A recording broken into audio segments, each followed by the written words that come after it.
m'appelle Gustavo Lins Machado Coelho, je suis brésilien, architecte de formation, couturier de métier. Ça fait 24 ans que je vis à Paris et 26 ans que je vis en Europe. J'ai décidé de aller vers le design des vêtements à la fin de mes études d'architecture. Je ne savais pas trop quand je finis mes études si j'allais être architecte ou non, mais j'ai quand même passé les diplômes.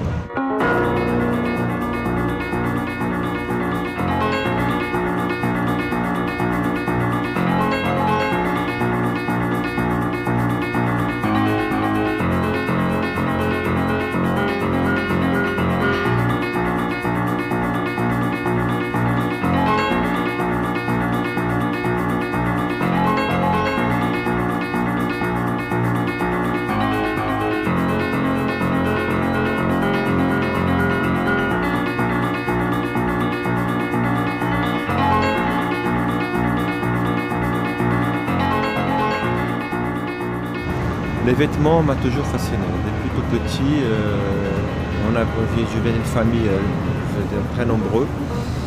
Et il y avait une tradition d'aller chez les tailleurs pour faire nos vestes. Il y avait la couturière qui faisait les chemises, les pantalons. Et j'étais toujours très mécontent de ce qu'on me faisait. Et un jour, je me plaignais auprès de ma mère. Je disais, si tu n'es pas content, tu n'as que le faire toi-même. J'ai entendu ça, je n'avais pas les moyens à l'époque, j'avais 12 ou 13 ans, j'étais un môme. Et c'est tout qui m'est resté dans la tête. Si tu n'es pas content, tu le feras toi-même. Et lorsque je suis devenu adulte, et j'ai voulu vraiment, j'ai fait court parce que c'est une longue histoire, je me suis intéressé à ces vêtements. La première chose à laquelle je me suis intéressé, c'était la coupe des vêtements. Je voulais savoir comment un vêtement était coupé, pour savoir s'il était de qualité ou non. Alors j'ai ouvert des livres de coupe, tout simplement. Je me suis instruit comme un autodidacte et j'ai fait comme j'ai pu. J'ai fait aussi des études d'anatomie à ma façon, en ouvrant des atlas d'anatomie. Et j'ai comparé les plans de coupe d'un tailleur et un atlas d'anatomie pour savoir comment la coupe des vêtements pourrait s'adapter au corps humain. Forcément, j'ai rapidement fermé les bouquins de coupe de tailleur, ça ne servait à rien.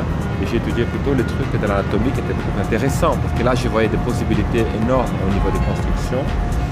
Et juste pour finir avec cette partie de mon métier, j'ai fait une formation de 4 mois à la Chambre syndicale haute couture pour apprendre à couper des vêtements. C'est tout. Après ça, je me suis construit tout seul d'une façon par l'expérience professionnelle.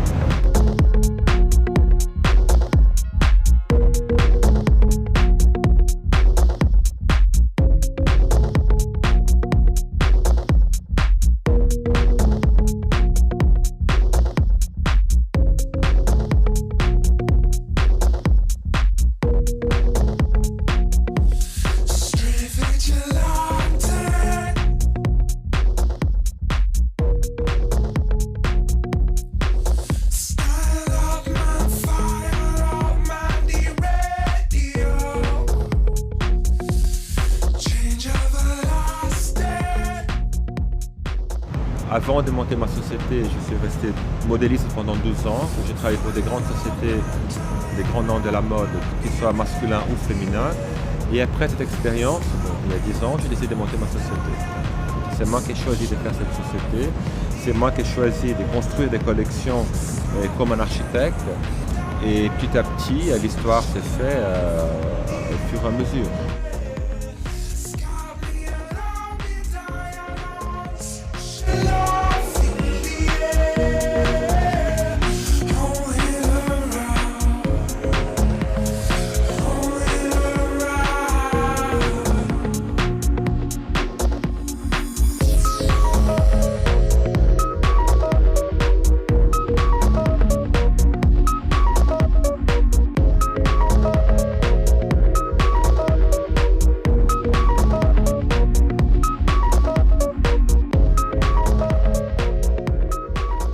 D'après ce qu'on me dit, quand je commence à voir les collections, une chose qui fonctionne bien et que les gens repèrent, c'est le fait que les vêtements d'hommes et de femmes se mixent très bien entre eux, qu'il n'y a pas une séparation entre eux. Il y a une espèce de points de confluence qui fait que c'est pas une marque hybride parce que les vêtements d'hommes sont très masculins, les vêtements de femmes sont très féminins, mais ils se parlent très bien entre eux. Un autre point, c'est les choix de matières. Ce sont des matières pour les hommes assez masculines et pour les femmes masculines aussi, mais très féminines, qui ont beaucoup de soie. Les imprimés que je fais moi-même, c'est moi qui développe avec un cadre.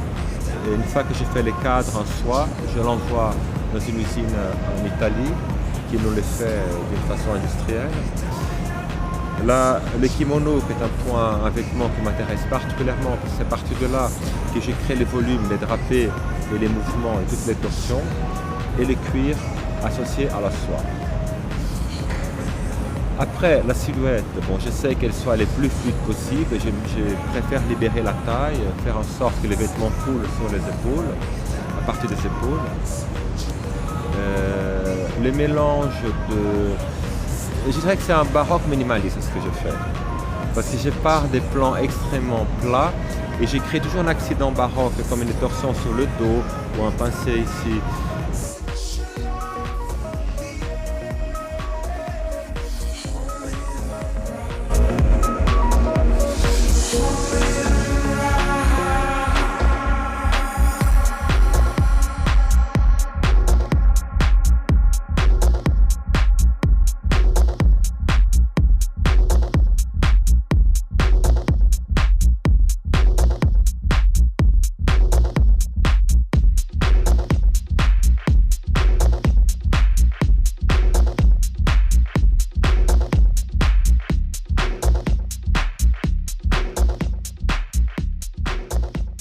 La couleur que j'adore par-dessus tout, c'est pas la couleur, c'est la matière noire. J'adore le noir. Mettre des noirs mat avec des noirs brillants, des noirs huilés avec des noirs froissés, j'adore ça. Le noir est la meilleure matière pour construire une collection. Mais comme une collection toute noire, elle n'a pas de relief, je mets des couleurs très vives, des bleus turquoise, de rouge sang, des verts émeraudes, parfois de jaune or, pour séparer l'espace et pour laisser les noirs exister au milieu.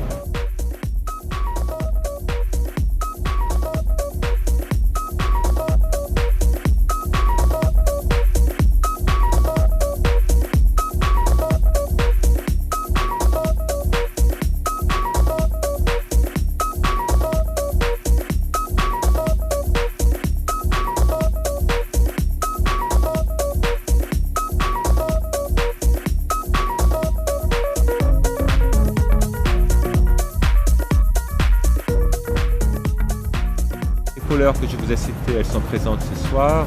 Les vêtements masculins seront cités ce soir. Les kimonos, ils y sont aussi. Les drapés minimalistes, ils y sont aussi. Non, je pense que tout y est. Et en plus, je m'aperçois que les collections que je fais, je peux très bien...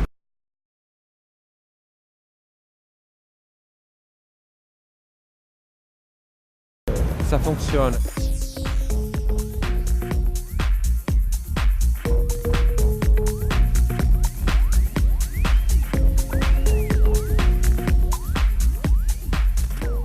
Je suis un homme du temps présent. Je suis ici avec vous, je pense à vous, à notre interview, à la caméra qui me regarde à droite et tout. Et je ne pense pas au business que je ferai demain. Tout à l'heure, j'ai un show que je dois finaliser, mais bon, c'est pratiquement prêt. Et je vis des choses comme ça. Comme ça.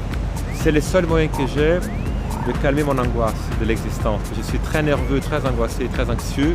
Et pour me calmer, j'ai besoin de m'ancrer dans les temps présents.